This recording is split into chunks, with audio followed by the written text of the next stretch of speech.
নির্বাচনী আইন মেনে ব্যাংকের হিসাব জমা দিলেন ঢাকা ১৫ আসনের সংসদ সদস্য ও বিরোধী দলীয় নেতা ডাক্তার শফিকুর রহমান। ৩,৫১,০০০ ভোটারের এই আসনে আইন অনুযায়ী ৩৫ লাখ টাকা ব্যয়ের সুযোগ থাকলেও তার হিসাব বলছে তিনি খরচ করেছেন তার চেয়েও কম।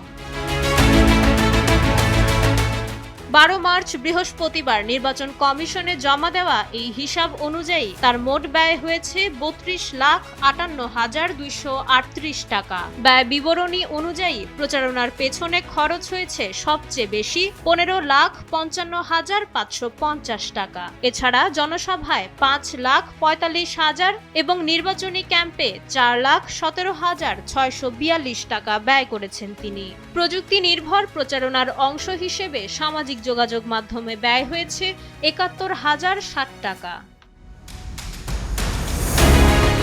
হিসাবে আরও দেখা যায় এজেন্ট ও স্টাফদের পেছনে প্রায় ৩ লাখ এবং আবাসন ও প্রশাসনিক খাতে খরচ হয়েছে ২,৮৭,০০০ টাকা। নির্বাচনে স্বচ্ছতা নিশ্চিত করার অংশ হিসেবেই ইসিতে এই হিসাব জমা দিলেন বর্তমান সংসদের বিরোধী দলীয় নেতা।